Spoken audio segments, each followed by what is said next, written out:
नमस्कार। आज 15 अगस्त है, तो सबसे पहले आप सभी को 15 अगस्त की हार्दिक शुभकामनाएं। देखिए, आज 15 अगस्त है, आज इंडिपेंडेंस डे है। 15 अगस्त 1947 को भारत को आज़ादी मिली थी, तो इसीलिए आप सभी को इंडिपेंडेंस डे की जो है वो हार्दिक शुभकामनाएं। आज हम डिस्कस करेंगे इम्पोर्टेंट जीके के क्वेश्चन।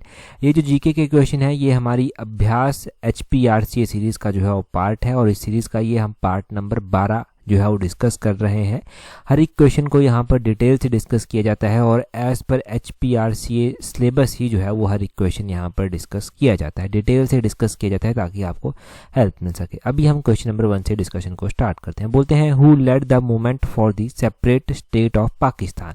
तो बोलते हैं कि एक अलग से पाकिस्तान को राज्य या फिर देश बनाने के लिए आंदोलन चलाया गया था। इस आंदोलन का नेतृत्व जो था वो किसने किया था?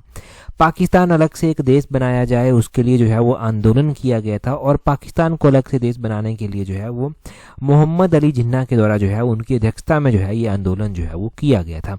अगर हम बात करते हैं पाकिस्तान भी एक अलग से देश बना, और 14 अगस्त और 15 अगस्त इंडिया और पाकिस्तान के इंडिपेंडेंस डे जो है वो मनाया जाता है। 14 अगस्त को जो है वो पाकिस्तान का इंडिपेंडेंस डे जो है वो मनाया जाता है, और 15 अगस्त को भारत का इंडिपेंडेंस डे जो है वो मनाया जाता है।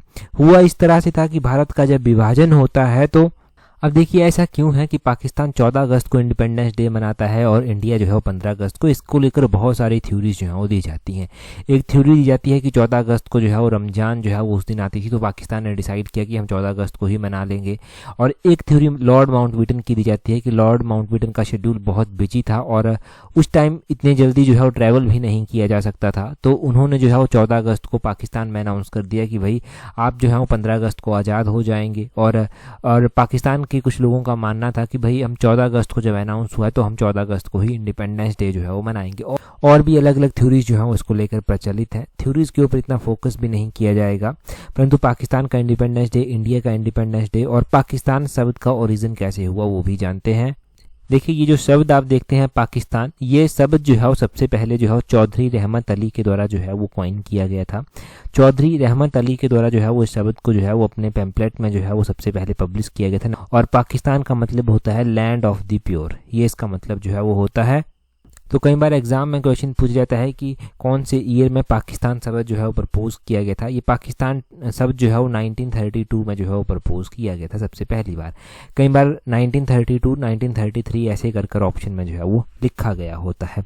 तो वही बात है कि थ्योरीज, बहुत ज़्यादा थ्योरीज हैं, तो इन थ्योरीज के ऊपर ये ऑप्शन कभी भी सेम नहीं होते एग्जाम में। और दूसरी बात ये है कि मोहम्मद अली जिन्ना का आपने ध्यान रखना है, पाकिस्तान के बारे में जो बताया वो भी ध्यान रखना है, इंडिया के बारे में भी आपने ध्यान रखना है। अगला क्वेश्चन देखिए, बोलते हैं who among the following Englishman was honoured with the title Khan by Jahangir. तो बोलते हैं कि जहांगीर के द्वारा जो है वो किस अंग्रेज को जो है वो खान की उपाधि दी गई थी। तो जहांगीर के द्वारा जो है वो एक अंग्रेज को खान की उपाधि दी गई, उनका नाम था हॉकिंस। ऑप्शन बी जो है वो सही आंसर इसका होगा। ये जो हॉकिंस यहाँ पर लिखा गया है, इनका पूरा नाम जो है वो कैप्टन विलियम हॉकिंस हुआ करता था, और ये जो है वो ईस्ट इंडिया कंपनी के रिप्रेजेंटेटिव जो था वो हुआ करते थे।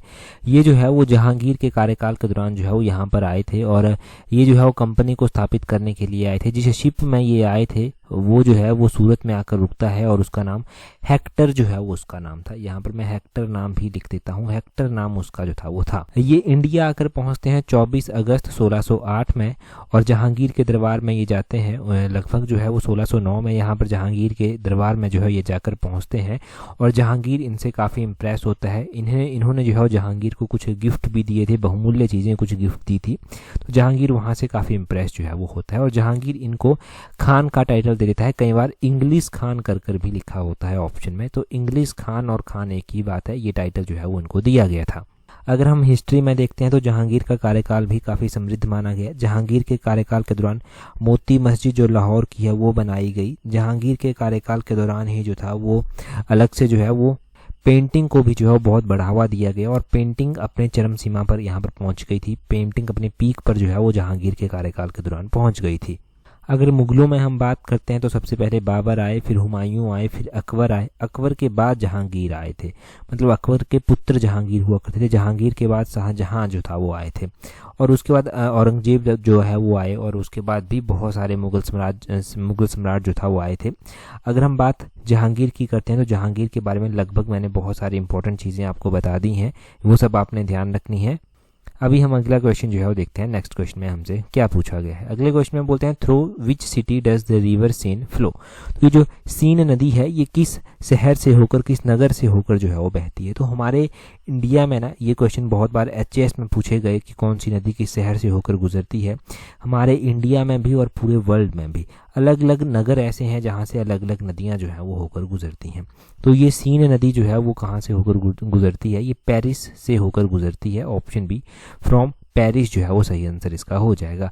अब प्रॉपर नदियों के बारे में जानते हैं, वो कहाँ कहाँ से गुजरती हैं वो भी जानते हैं।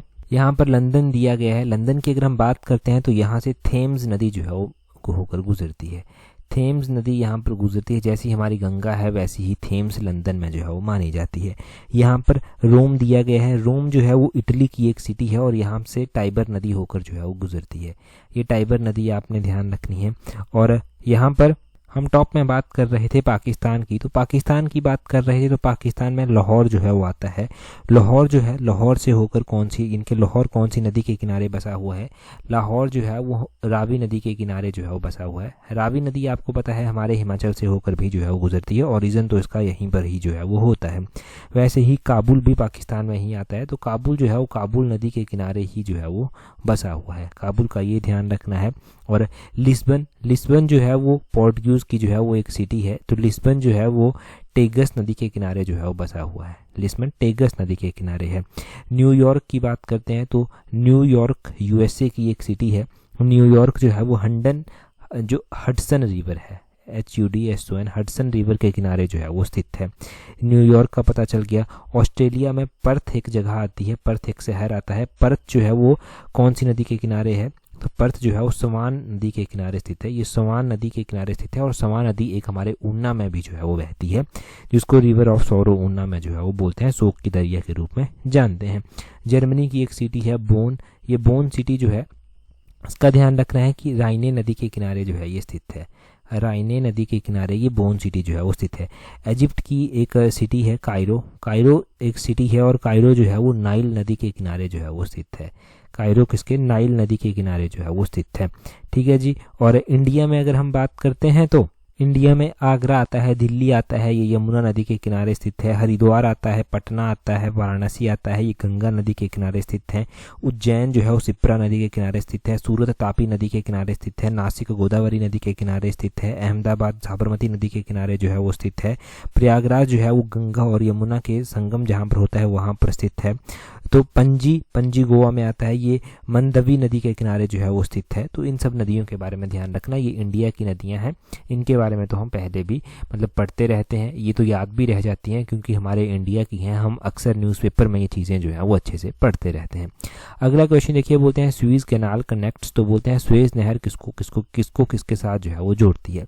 नहरों के बारे में भी बहुत क्वेश्चन हमारे एग्जाम में जो है वो बने हैं, परंतु फिर भी देखा गया है कि हमेशा ये एक नंबर काट कर ही जाते हैं, क्योंकि कई बार क्वेश्चन कॉम्प्लिकेट कर देते हैं, कई बार क्वेश्चन याद नहीं रहता। तो इसीलिए ये नहरों के क्वेश्चन आते रहते हैं कि एक तो कॉम्प्लिकेशन जो अगर एग्जाम में कोई आती है उसको आप सॉल्व कर पाएँ, दूसरा याद अगर नहीं रहता तो हम बार बार रिवाइज चीज़ों को करेंगे और उन चीज़ों को रिवाइज कर कर ही आप जो है वो क्वेश्चन ठीक कर पाएंगे। स्वेज कैनाल है, स्वेज कैनाल देखो एक इंपॉर्टेंट गेटवे भी मानी जाती है, एक इंपॉर्टेंट रास्ता माना जाता है ये, जहाँ से ट्रेड किया जाता है और यहाँ से बड़े सस्ते दरों में जो है ट्रेड हो जाता है, जो कि अलग अलग देशों तक पहुँचता है। और अगर सस्ता ट्रेड आपका पानी के थ्रू हो रहा है तो वहाँ से एक और फ़ायदा आपको हो जाता है कि चीज़ें भी सस्ती होंगी। अगर किसी भी कंट्री में वो चीज़ें जाती हैं तो सस्ते दामों पर बिक पाएंगी। ये जो स्वेज नहर है ये मेडिटेरियन सी को जो है वो रेड सी के साथ जोड़ती है। ऑप्शन ए सही आंसर होगा। हमारे पास एक पनामा कैनाल भी जो है वो आती है। ये पनामा कैनाल जो है वो किसको किसके साथ जो है वो जोड़ती है।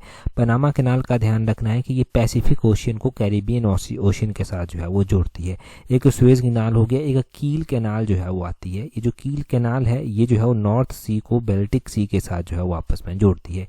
एक हमारे पास ईद कर जो है वो कैनाल आती है, ये अटलांटिक ओशन को ग्रेट लेक के साथ जो है वो जाकर जोड़ती है। तो ये आपने पहले तो ध्यान रखना है कि इंपॉर्टेंट कैनाल्स जो हमने पढ़ी, इंपॉर्टेंट जो नहरें हमने पढ़ी, वो किसको किसके साथ जोड़ती हैं। अच्छा, हम पूरे वर्ल्ड में अगर बात करते हैं तो सबसे लार्जेस्ट लेक कौन सी आती है? लार्जेस्ट लेक आपने ध्यान रखना है कि कैस्पियन सी लेक जो है वो लार्जेस्ट लेक जो है वो आती है। और अगर हम बात करते हैं लार्जेस्ट सेलाइन वाटर लेक की, जो सॉल्टी वाटर होता है उस वैसे वाटर लेक की बात करते हैं तो वो भी कैस्पियन सी ही जो है वो लार्जेस्ट सेलाइन वाटर लेक है। लार्जेस्ट फ्रेश वाटर लेक की अगर हम बात करते हैं पूरे वर्ल्ड में तो वो लेक सुपीरियर जो है वो आती है। डीपेस्ट लेक की अगर हम बात करते हैं तो डीपेस्ट लेक जो है वो हमारे पास लेक बेकाल जो है वो आती है। और इंडिया में अगर हम लार्जेस्ट लेक की बात करते हैं तो वो चिल्का लेक जो है वो आती है। और चिल्का लेक कहाँ पर स्थित है? चिल्का लेक जो है वो उड़ीसा में स्थित है। ऐसा क्वेश्चन हमने देखा था कि इंपॉर्टेंट हाई कोर्ट के एग्जाम में क्वेश्चन पूछा गया था और बहुत सारे एस्पिरेंट्स के वो नंबर काट कर वहाँ पर गया था और मेरिट में वहीं से फ़र्क जो था वो पड़ गया था। अगला क्वेश्चन अभी हम देखेंगे नेक्स्ट क्वेश्चन में हमसे क्या पूछा गया है, परंतु अगला क्वेश्चन हम डिस्कस करें उससे पहले अगर आप तैयारी कर रहे हैं HPRC के TGT JBT एग्जाम के लिए तो आप हमारी कॉम्प्रिहेंसिव टेस्ट सीरीज को ज्वाइन कर सकते हैं, जिसका लिंक नीचे डिस्क्रिप्शन बॉक्स कमेंट बॉक्स में दिया गया है। देखिए, टाइमली आप इस कॉम्प्रिहेंसिव टेस्ट सीरीज को ज्वाइन कर सकते हैं ताकि आप अच्छे से रिवाइज कर सकें। आपकी जो कमियां रह जाती हैं, छोटी छोटी कमियां जहां से एग्जाम क्लियर नहीं हो पाता, उन कमियों को इम्प्रूव कर आप जो है वो खुद को मेरिट में जो है वो एक अच्छा रैंक जो है वो प्रदान करवा पाएँ। अब देखिए, मेन बात क्या है कि अगर सीरियस होकर तैयारी कर रहे हैं तो मेरिट में नंबर आना चाहिए और मेरिट में नंबर आने के लिए जितने प्रयास करने पड़े करें, क्योंकि इस बार TGT की अपॉर्चुनिटी मिली है आपको। जैसे एक बार PGT की अपॉर्चुनिटी मिल चुकी है, पता नहीं वो PGT की अपॉर्चुनिटी जो जा चुकी है बहुत सारे एस्पिरेंट्स के हाथ से कब आएगी, वैसे ही TGT की अपॉर्चुनिटी को हाथ से जाने ना दें। परंतु अगर चली जाती है ये हाथ से तो पता नहीं कब ये वापस जो है वो आएगी। तो सीरियस होकर तैयारी कर रहे हैं और चाहते हैं स्टडी को प्रॉपर शेप देना तो नीचे डिस्क्रिप्शन बॉक्स कमेंट बॉक्स में जो टेस्ट सीरीज का लिंक दिया गया है वहां से आप ज्वाइन कर सकते हैं। अभी अगला क्वेश्चन देखिए, बोलते हैं match the items given in column A with those in column B. तो यहाँ पर कॉलम ए हमारे पास दिया गया है और कॉलम बी भी हमारे पास दिया गया है। यहाँ पर तो आपको मतलब लग रहा होगा कि दूर दूर ये कॉलम है, परंतु चलो कोई बात नहीं, मैं एक एक कॉलम पढ़ता हूं। पहले कॉलम ए में बेज़ल कन्वेंशन दी गई है, मॉन्ट्रियल प्रोटोकॉल दिया गया है और क्योटो प्रोटोकॉल दिया गया है। कॉलम बी में दिया गया है कि ये किसके साथ जो है वो जुड़े हुए हैं, जैसे कि ozone layer, hazardous waste dumping और ग्रीन हाउस गैसेस। तो आपको ये तो मौखिक रूप से ही याद होना चाहिए कि जैसे बेज़ल जो सम्मेलन था, बेज़ल कन्वेंशन थी, वो कब हुई थी और किससे संबंधित है। देखिए, ये जो बेज़ल कन्वेंशन हुई थी ये 1989 के आसपास जो था वो हुई थी और 1989 की ये कन्वेंशन है, ये हजार्डस जो वेस्ट होता है उससे संबंधित ये कन्वेंशन है। तो ये वेस्ट से संबंधित कन्वेंशन है, ये आपने ध्यान रखना है। मॉन्ट्रियल प्रोटोकॉल यहाँ पर दिया गया है। अगर हम मॉन्ट्रियल प्रोटोकॉल की बात करते हैं कि ये किससे संबंधित है और कौन से ईयर में ये मॉन्ट्रियल प्रोटोकॉल साइन हुआ था, तो ये मॉन्ट्रियल प्रोटोकॉल 1987 में जो है वो साइन होता है और मॉन्ट्रियल प्रोटोकॉल जो है वो ओजोन डिप्लीशन से जो है वो संबंधित है, ओजोन लेयर से जो है ये संबंधित है। ठीक है जी। और क्योटो प्रोटोकॉल जो है वो यहाँ पर दिया गया है। क्योटो प्रोटोकॉल जो है वो किससे संबंधित है, ये ग्रीन हाउस जो गैसेस का एमिशन होता है उससे संबंधित है क्योटो प्रोटोकॉल। और ये क्योटो प्रोटोकॉल जो है वो जापान क्योटो में साइन हुआ था। हुआ कौन से ईयर में था, वो 1997 में जो था वो हुआ था। तो 1997 इसका भी ईयर आपने ध्यान रखना है। और तो इसको मैच करने के लिए जो है वो ओजोन लेयर को आप जो है वो मैच करेंगे मॉन्ट्रियल प्रोटोकॉल के साथ और मॉन्ट्रियल प्रोटोकॉल जो है वो दूसरे नंबर पर जो था वो दिया गया था। तो इसको आप दूसरे को आप पहले के साथ जो है वो मैच कर देंगे, मतलब दूसरा है ये जो दूसरा जो है वो आपका मॉन्ट्रियल प्रोटोकॉल का है और पहले नंबर पर था आपका बेज़ल कन्वेंशन जो कि हैजार्डस वेस्ट से संबंधित है, तो वो दूसरे के साथ मैच हो जाएगा। और तीसरे नंबर पर आपका जो है क्योटो प्रोटोकॉल था। क्योटो प्रोटोकॉल हमने पढ़ा ग्रीन हाउस गैस एमिशन से रिलेटेड है, तो ये तीसरे के साथ मैच हो जाएगा। तो यहाँ पर ये देखिए इस तरह से जो है वो दूसरा पहला और तीसरा कर जो है वो ऑप्शन डी ये सही ऑप्शन जो है वो हो जाएगा। अब देखिए, एनवायरनमेंट को लेकर जो है वो अलग अलग तरह के एग्रीमेंट जो है वो अभी तक हो चुके हैं। जैसे कि मैं बात करूं तो एक रियो डी जेनेरियो समिट जो था वो हुई थी, ये इसको अर्थ समिट भी जो है वो बोलते हैं। तो पूछ लेंगे कि ये अर्थ समिट जो था वो कौन से ईयर में जो था वो हुई थी। तो अर्थ समिट का ध्यान रखना है कि जो अर्थ समिट हुई थी ये 1992 में जो था वो हुई थी। कौन से ईयर में, 1992 में जो था ये अर्थ समिट जो था वो हुई थी। वैसे ही बहुत बार पूछा गया एचएएस में कि पेरिस एग्रीमेंट जो है वो कौन से ईयर में हुआ है। तो ये पेरिस एग्रीमेंट 2015 का जो है वो एग्रीमेंट है। ये तो बड़े ही नज़दीक का एग्रीमेंट है, मतलब कुछ साल पहले ही 5-10 साल पहले ही जो है ये एग्रीमेंट हुआ था, पेरिस एग्रीमेंट। और कई बार एग्जाम में जो है वो बॉन कन्वेंशन भी पूछी जाती है। ये बॉन कन्वेंशन या फिर बॉन कॉन्फ्रेंस कह लीजिए आप। बॉन कॉन्फ्रेंस जो था वो हुई थी 2017 में, बॉन में हुई थी, इसलिए इसको बॉन कॉन्फ्रेंस जो है वो बोला जाता है। एक बॉन कन्वेंशन जो हुई थी ना वो एक अलग से भी है, वो 1979 की है, ठीक है। बॉन जो हुई थी 1979 वाली हुई थी, ये माइग्रेटरी स्पीसीज से जो है वो संबंधित है, और ये 1979 वाली ज़्यादा इंपॉर्टेंट है, ठीक है। माइग्रेटरी स्पीसीज से जो है वो संबंधित है, ये आपने नोट करना है यहाँ पर। और दूसरी वाले जो बॉन है ना वो बॉन कॉन्फ्रेंस है, COP28 में हुई थी 2017 में जो था वो हुई थी। COP23 में जो था ये बॉन कन्वेंशन हुई थी 2017 में। तो इस तरह की पूछी जाती हैं, और एनवायरनमेंट टॉपिक स्पेसिफिक रूप से जो है वो मेंशन रहता है। एनवायरनमेंट टॉपिक में जो है ये क्वेश्चन बनते हैं। अगला क्वेश्चन देखिए, बोलते हैं the total number of ministers including chief minister in the council of minister in a state. तो बोलते हैं कि अगर हम बात करते हैं टोटल नंबर ऑफ मिनिस्टर की, तो टोटल नंबर ऑफ मिनिस्टर जो है वो कितने रहते हैं, वो भी चीफ मिनिस्टर को मिलाकर। किसी भी स्टेट में अगर हम टोटल नंबर ऑफ मिनिस्टर देखेंगे और चीफ मिनिस्टर को भी मिला लेंगे कि तो वो कितने रहते हैं। बोलते हैं यहाँ पर can not be more than 21% of the total number of the member in the legislative assembly of the state. की मतलब मान लो किसी लेजिस्लेटिव असेंबली की स्ट्रेंथ 100 है, तो 100 में से जो है वो 21% यानी कि 21 से ज़्यादा उनकी स्ट्रेंथ नहीं होनी चाहिए। दूसरे में बोलते हैं कि can not be more than 21, कि 21 से ज़्यादा नहीं होनी चाहिए। तीसरे में बोलते हैं कि can not be more than 15, कि 15 से ज़्यादा नहीं होनी चाहिए। और चौथी में बोलते हैं can not be more than 31। तो अगर आपने पॉलिटी को जो है ढंग से पढ़ा है और पॉलिटी में आपने 91st कॉन्स्टिट्यूशनल अमेंडमेंट 2003 की पढ़ी है, तो उसमें लिखा गया है स्पष्ट रूप से कि चाहे वो पार्लियामेंट है चाहे वो स्टेट लेजिस्लेटिव असेंबली है, उसमें जो मिनिस्टर की संख्या है वो 15 से ज़्यादा नहीं होनी चाहिए, मतलब 15% से ज़्यादा नहीं होनी चाहिए। तो ऑप्शन सी सही आंसर है, can not be more than 15% of the total number of the members of the legislative assembly of the state. ये चीज़ दोनों जगह जो है वो इम्प्लीमेंट होती है। अगर हम पार्लियामेंट की बात करते हैं तो पार्लियामेंट में भी ये चीज़ जो है वो इम्प्लीमेंट होती है, मतलब सेंट्रल गवर्नमेंट के लिए भी और स्टेट गवर्नमेंट के लिए भी ये जो है वो इम्प्लीमेंट होती है।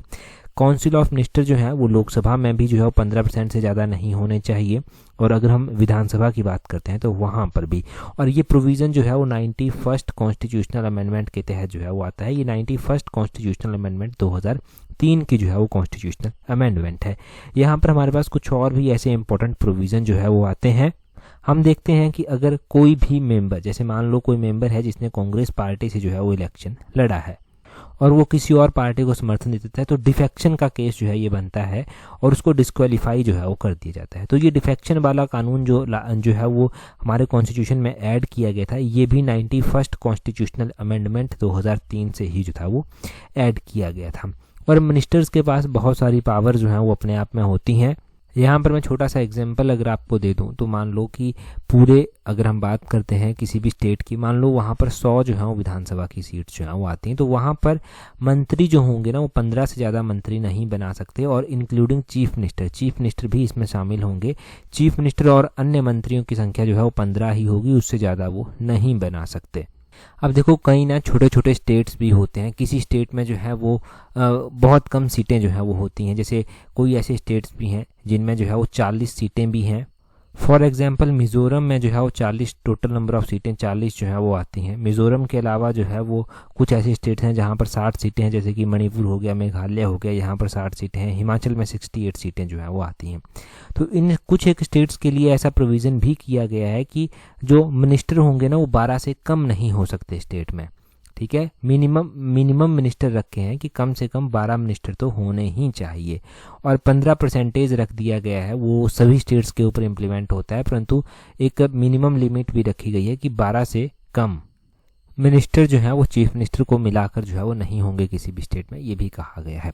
तो इतना सा आपको ध्यान रह जाएगा, ये बेसिक बातें हैं। अगला क्वेश्चन देखिए, बोलते हैं इफ़ आरबीआई यानी कि reserve bank of India increasing repo rate what could the impact on Indian economy. तो आरबीआई देखिए अगर रेपो रेट को जो है वो इंक्रीज कर देता है, कई बार आप अखबारों में पढ़ते हैं कि आरबीआई ने जो है वो रेपो रेट को जो है वो चेंज नहीं किया। कई बार आप पढ़ते भी होंगे कि आरबीआई ने जो है वो इतने पॉइंट बढ़ा दिया रेपो रेट को।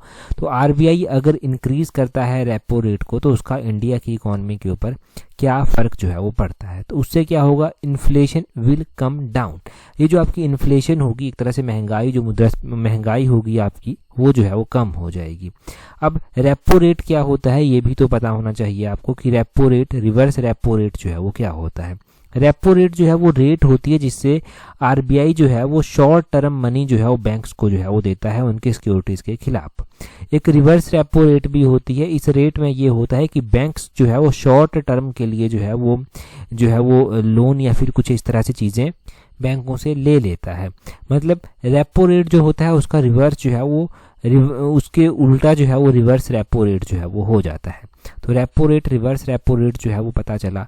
अब आरबीआई के द्वारा अगर रेपो रेट अगली बार पढ़ेंगे आपकी इंक्रीज कर दी गई तो आपको पता चलेगा कि इन्फ्लेशन विल कम डाउन, वहाँ से महंगाई जो है वो नीचे आ जाएगी। अगर आप पढ़ेंगे कि आरबीआई के द्वारा जो है वो रेपो रेट को डिक्रीज किया गया है तो वहाँ से क्या होगा, इन्फ्लेशन जो है वो ऊपर की ओर जाएगी। Inflation will come up if reserve bank of India decreases the repo rate. अब देखो, मान लो रिजर्व बैंक ऑफ इंडिया के द्वारा कुछ टाइम पहले अभी जो है वो रेपो रेट को जो है वो इंक्रीज किया गया था, वहाँ से क्या हुआ, वहाँ से जो आप लोन वगैरह लेते हैं उनके ऊपर जो इंटरेस्ट रेट होता है, जो इंटरेस्ट रेट होता है वो जो है वो लोन के ऊपर जो इंटरेस्ट लगता है ना, वो इंटरेस्ट भी बढ़ जाएगा। और वहाँ से क्या होगा, वहाँ से जो है वो लोगों के पास पैसा कम आएगा, लोग खर्च कम करेंगे और वहाँ से ऑटोमेटिकली ही जो है वो रिड्यूस हो जाएगी इन्फ्लेशन। अगर मान लो डिक्रीज कर दी गई रेपो रेट तो इसका बिल्कुल उल्टा प्रभाव जो है वो होगा। उल्टा प्रभाव ऐसे होगा कि लोन लेना जो है वो इजी हो जाएगा, लोन लोग लेंगे तो खर्चा ज़्यादा करेंगे। और दूसरी बात ये भी है कि बैंक वगैरह में जो आप सेविंग करते हैं ना, वो सेविंग के ऊपर इंटरेस्ट रेट यहाँ से कम हो जाता है अगर डिक्रीज की जाती है रेपो रेट। अगर इंक्रीज की जाती है रेपो रेट तो बैंकों का इंटरेस्ट रेट भी जो है वो इंक्रीज हो जाएगा। तो ये पॉजिटिव नेगेटिव ऐसे इंपैक्ट जो है वो रहते हैं। अगला क्वेश्चन देखिए, अगले क्वेश्चन में क्या बोलते हैं, अगले क्वेश्चन में बोलते हैं the period of rising inflation but fouling output and rising unemployment is called. तो बोलते हैं कि बढ़ती मुद्रास्फीति की दर, गिरते उत्पादन और बढ़ती बेरोजगारी को क्या कहते हैं। देखिए, अगर आप मान लीजिए कि पीरियड जिसमें इन्फ्लेशन जो है वो राइज कर रही है और आउटपुट जो है वो गिर रही है और अनएम्प्लॉयमेंट भी जो है वो राइज कर रही है, मतलब बेरोजगारी भी बढ़ रही है, महंगाई भी बढ़ रही है, तो उस पीरियड को क्या बोलेंगे, उस पीरियड को जो है स्टैगफ्लेशन जो है वो बोला जाएगा। ऑप्शन डी जो है वो बिल्कुल सही आंसर इसका होगा। यहाँ पर ना रिसेशन दिया गया है। रिसेशन का क्या मतलब होता है, रिसेशन का मतलब होता है कि किसी भी देश में जब रिसेशन आता है तो वहाँ पर जो इकोनॉमी होती है वो, वहाँ की इकोनॉमी श्रिंक करना स्टार्ट कर जाती है, गिरना स्टार्ट हो जाती है, बिजनेस नहीं होता उस कंट्री में लोग अपनी नौकरियां जो है वो खो देते हैं और लोगों के पास पैसा खर्चने के लिए नहीं होता।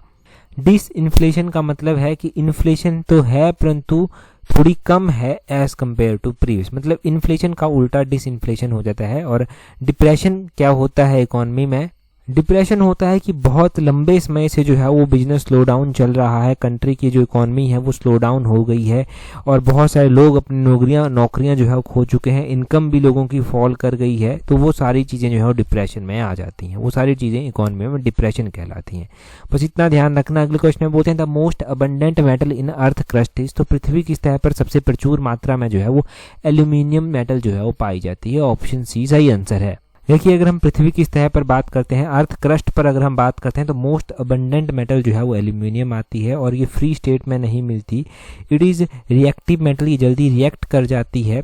और एल्यूमिनियम का आपने ध्यान रखना है कि इसकी ओर्स भी आती हैं, जैसे कि बॉक्साइट इसकी ओर आती है और ये बहुत बार एग्जाम में क्वेश्चन पूछा गया है। बॉक्साइट इसकी ओर आती है और क्रायोलाइट जो है वो इसकी ओर आती है, ये भी आपने ध्यान रखना है। क्रायोलाइट इसकी ओर आती है और कोरुंडम भी इसकी ओर जो है वो आती है। ठीक है, ये कुछ ऐसी ओर जो है वो एल्यूमिनियम की आती है। जैसे कि हम आयरन की ओर पढ़ते हैं, हेमेटाइट, मैग्नेटाइट, लिमोनाइट, सिडेराइट, ये सारी आयरन की ओर जो है वो आती हैं। हमने जो है वो कोबाल्ट की ओर भी पढ़ रखी है। स्मेल्टाइट जो है वो कोबाल्ट की ओर एक मुख्य ओर जो है वो आती है। कॉपर की ओर में हमने क्यूपराइट कॉपर की ओर जो है वो पढ़ रखे, तो वो ओर्स आप ध्यान रखना। नेक्स्ट क्वेश्चन देखिए, नेक्स्ट क्वेश्चन में क्या बोला गया है, बोलते हैं the vitamin which is generally exerted by human in urine is. तो बोलते हैं कि विटामिन जो आमतौर पर मनुष्य द्वारा मूत्र में उत्सर्जित की जाती है वो कौन सी विटामिन जो है वो होती है। देखिए, अलग अलग तरह से जो है वो विटामिन के ऊपर क्वेश्चन बने हैं अभी तक। तो ह्यूमन यूरिन जब होता है तो उसमें जो है वो कौन सी विटामिन होती है, तो उसमें विटामिन सी जो है वो पाई जाती है। ऑप्शन सी जो है वो सही आंसर हो जाएगा। अच्छा, विटामिन के बारे में क्या क्या क्वेश्चन जो है वो पूछे जाते हैं। अभी तक तो हम बहुत सारे क्वेश्चन जो है वो विटामिन के बारे में जो है वो रिवाइज कर चुके हैं, परंतु कुछ और भी ऐसे क्वेश्चन है जैसे कि विटामिन ए हो गया। विटामिन ए का केमिकल नाम जो है वो रेटिनल जो है वो विटामिन ए का केमिकल नाम जो है वो आता है। वैसे ही जो है वो आपने विटामिन ए के अलावा विटामिन B1 ध्यान रखना है, थायमिन इसको बोलते हैं, विटामिन B2 को राइबोफ्लेविन, विटामिन B3 को नाइसिन, विटामिन B5 को पैंथेथोनिक एसिड, विटामिन B6 को पायरोडॉक्सिन, विटामिन B10 को फॉलिक एसिड, विटामिन B12 को जो है साइनोकोबाल्मिन और विटामिन डी को कैल्सीफ्यूल, विटामिन ई को टोकोफिरोल, विटामिन के को फ्लोकिनन और विटामिन सी को एस्कॉर्बिक एसिड जो है वो बोलते हैं। तो इस तरह से ध्यान रखना है। यहाँ पर विटामिन सी की बात हो रही है, विटामिन सी को जो है वो एस्कॉर्बिक एसिड जो है वो बोलते हैं। और विटामिन सी जो है इसके डेफिशिएंसी जो है वो स्कर्बी एक रोग होता है, वो स्कर्बी रोग जो है वो उसकी डेफिशिएंसी से जो है वो होता है। विटामिन सी मिलती कहाँ से है हमें, तो ये खट्टी चीज़ों से जो है वो मिल जाती है। खट्टे जो फ्रूट्स आप खाते हैं वहाँ से विटामिन सी आपको इजीली मिल जाती है। हर एक मतलब मैक्सिमम हमारी इस सीरीज़ की बहुत सारी ऐसी वीडियोज़ हैं जहाँ पर विटामिन के ऊपर क्वेश्चन हुआ है। विटामिन के ऊपर पक्का एग्जाम में क्वेश्चन पूछा जाता है और मैं अलग अलग क्वेश्चन हर बार प्रैक्टिस करवाता हूँ ताकि कोई भी क्वेश्चन आपका गलत ना हो और एक नंबर आपका कहीं भी ना जाए। अगला क्वेश्चन देखिए, अगले क्वेश्चन में बोलते हैं how many stages of life did early Hindu philosophy determine. तो बोलते हैं कि प्रारंभिक हिंदू दर्शन ने जीवन में जो है वो कितने चरणों को निर्धारित जो है वो किया है। तो कितने जीवन जो है वो निर्धारित किए गए हैं हिंदू फिलॉसफी के अकॉर्डिंग, ये आप कमेंट कर जो है वो बताएंगे। इससे पहले की जो वीडियो थी उसमें हमने जो है ये क्वेश्चन जो है वो डिटेल से पढ़ा था, पहला ही क्वेश्चन पढ़ा था। अगर टेलीग्राम पर ज्वाइन नहीं किया तो अपने टेलीग्राम से @allexam31 सर्च करना, टेलीग्राम चैनल मिल जाएगा। आज की इस वीडियो में इतना ही है। That's all for today. Thank you very much for watching and listening it very patient.